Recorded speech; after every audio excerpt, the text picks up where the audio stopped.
प्यारे मित्रों, नमस्कार और एक बार आपका पुनः स्वागत है। आज हम एक बहुत ही महत्वपूर्ण बिंदु पर बात करने वाले हैं, जो कि है ब्रिटिश लॉर्ड सभा की अमेरिकी सीनेट से तुलना। ये क्वेश्चन बीए प्रथम सेमेस्टर के छात्रों को कई बार पूछा जाता है कि ब्रिटिश लॉर्ड सभा की अमेरिकी सीनेट से तुलना कीजिए या अमेरिकी सीनेट की ब्रिटिश लॉर्ड सभा से तुलना कीजिए। तो आइए आज इसके समस्त बिंदुओं को हम समझने का प्रयास करेंगे। तो वीडियो को करते हैं प्रारंभ। लॉर्ड सभा और सीनेट दोनों ही द्वितीय सदन है। द्वितीय सदन का अर्थ है कि दोनों ही क्या है, जो संसदात्मक शासन व्यवस्था है उसमें दो सदन होते हैं, तो उसके द्वितीय सदन है। प्रथम सदन जैसा कि ब्रिटेन में लोक सदन है और अमेरिका में प्रतिनिधि सभा है। तो लॉर्ड सभा और सीनेट क्या है, द्वितीय सदन है। और कार्यों और शक्तियों की अगर दृष्टि से हम देखें तो ब्रिटिश लॉर्ड सभा जितनी अपनी प्रथम सदन पर निर्भर है, अमेरिकी सीनेट उतनी अधिक क्या है, अपने प्रथम सदन पर निर्भर नहीं है शक्तियों के रूप में। और अमेरिकी सीनेट क्या है, शक्तिशाली है। इस प्रकार हम देखते हैं, अगर हम इनका तुलनात्मक अध्ययन करते हैं तो हम पाएंगे कि ब्रिटिश जो सीनेट है, अमेरिकी जो सीनेट है, वो कहीं अधिक शक्तिशाली है ब्रिटिश लॉर्ड सभा से। तो सबसे पहले हम देखते हैं रचना के आधार पर या रचना के क्षेत्र में। तो रचना की दृष्टि से अगर हम देखें तो लॉर्ड सभा प्रमुख रूप से आनुवांशिक या वंशानुगत है। उसके जो सदस्य हैं 90% सदस्य उसके क्या है, वंशानुगत या आनुवंशिक होते हैं। जबकि जो अमेरिकी सीनेट है वो प्रत्यक्ष रूप से जनता द्वारा निर्वाचित सदन है। ब्रिटेन और संयुक्त राष्ट्र अमेरिका दोनों ही विश्व के अग्रणी लोकतंत्र अवश्य हैं और लोकतांत्रिक व्यवस्था के अंतर्गत जनता द्वारा प्रत्यक्ष रूप से निर्वाचित सदन का अगर वंशानुगत वहां के सदस्य हैं तो कहीं ना कहीं ये क्या है, लोकतंत्र को की छवि को ठेस पहुंचाने वाला है। और जहां वंशानुगत सदस्य होंगे तो उसका अधिक शक्तिशाली होना कहीं भी उचित भी नहीं लगता है। इसलिए ब्रिटिश लॉर्ड सभा क्या है, कमजोर है। रचना की दृष्टि से सीनेट लॉर्ड सभा की तुलना में एक सुगठित अल्पसंख्यक निकाय है, इसलिए यह अधिक प्रभावशाली रूप से में अपना कार्य संपादित करती है। यानी कि जो सीनेट है, क्योंकि निर्वाचित सदस्य है, इसलिए अपने कार्यों को क्या है, अधिक शक्ति के रूप में क्या है, संपादित करती है लॉर्ड सभा की तुलना में। सीनेट और लॉर्ड सभा की सदस्य संख्या में बहुत ही अधिक, लगभग 1/10 का क्या है, से भी अधिक का क्या है, अंतर है, अनुपातिक अंतर है। सीनेट में कुल 100 सदस्य होते हैं, जबकि लॉर्ड सभा में 1080 सदस्य हैं। और ये संख्या इसके आसपास की रहती है, बढ़ती घटती रहती है।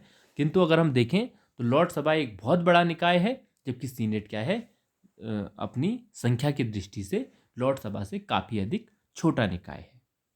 लॉर्ड सभा के बहुत ही कम सदस्य सदन में प्रायः उपस्थित रहते हैं। हमने जब उसको पढ़ा था लॉर्ड सभा के बारे में, तो हमने जाना था कि लॉर्ड सभा में जो कोरम है वो मात्र 3 सदस्य का है, इसलिए क्या है, बहुत कम सदस्य क्या है, सदन में उपस्थित रहते हैं। जबकि सीनेट के सभी सदस्य सदन के कार्यों में क्या है, भाग लेते हैं। सीनेट की कम सदस्य संख्या भी उन्हें क्या है, एक सुसंगठित इकाई का रूप प्रदान कर उसकी शक्ति में वृद्धि करने में सहायता करती है। तो रचना के आधार पर हमने देखा कि कहीं ना कहीं लॉर्ड सभा बहुत बड़ा सदन है, इसलिए, और जब उसके कार्य है, शक्तियां हैं, वो बहुत कम है। संख्या की दृष्टि से बड़ा अवश्य है, किंतु सीनेट से शक्ति के मामले में बहुत कमजोर है। दूसरा, अब विधायी क्षेत्र में देखते हैं।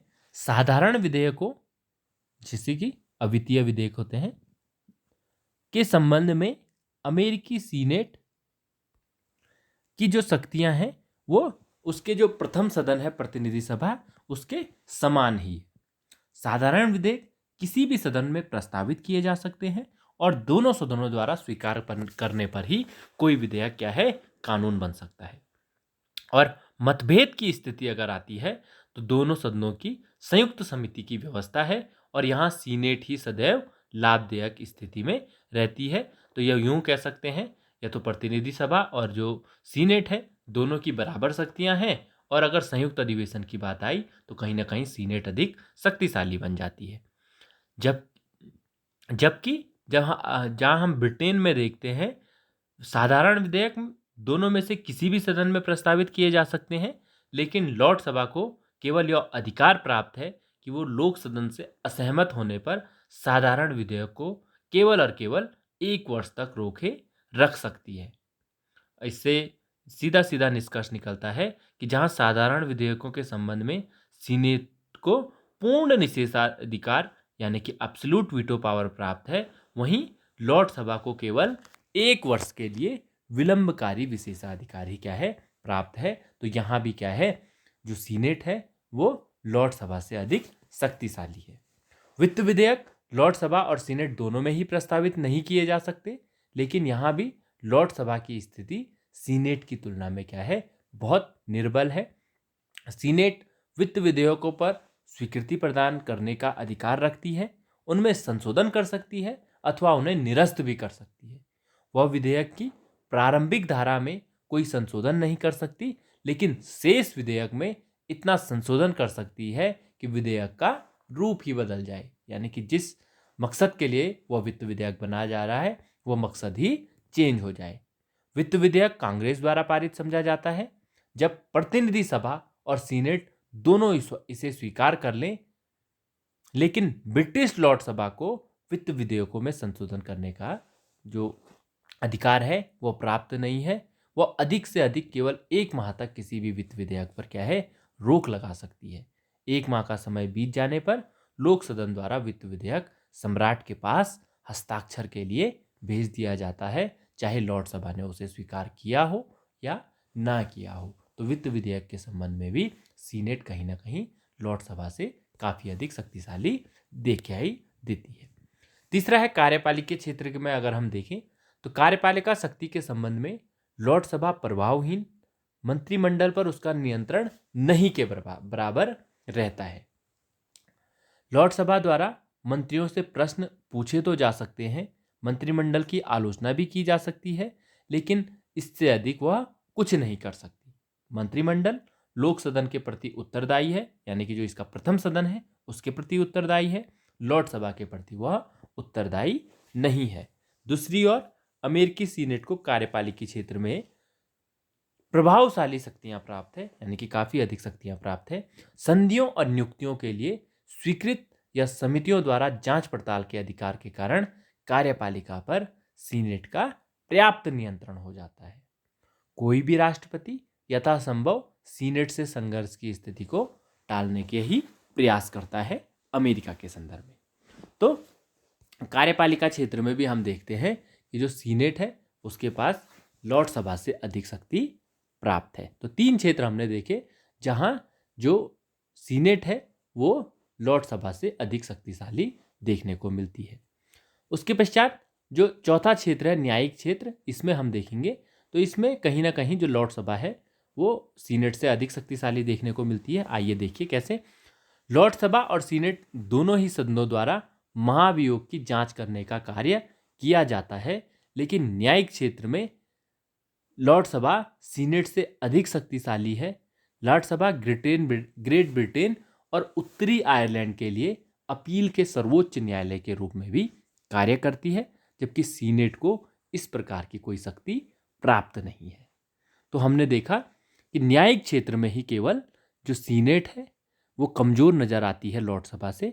बाकी अगर हम दोनों सदनों की तुलना करें अपने अपने देश में तो कहीं ना कहीं सीनेट अधिक शक्तिशाली हमें देखने को मिलती है। और इसी कारण स्टैंडर्ड हेराल्ड ने संयुक्त राज्य अमेरिका की सीनेट आधुनिक विश्व की सर्वाधिक शक्तिशाली और ब्रिटिश लॉर्ड सभा सर्वाधिक निर्बल द्वितीय सदन है, ऐसा कथन दिया है। तो मेरा ख्याल है जो ये एक महत्वपूर्ण प्रश्न था कि ब्रिटिश लॉर्ड सभा और अमेरिकी सीनेट की तुलना, तो इससे संबंधित आपकी जो क्वेरी थी, जो आपकी समस्या थी, उसको हल करने में मैं सक्षम रहा हूँगा।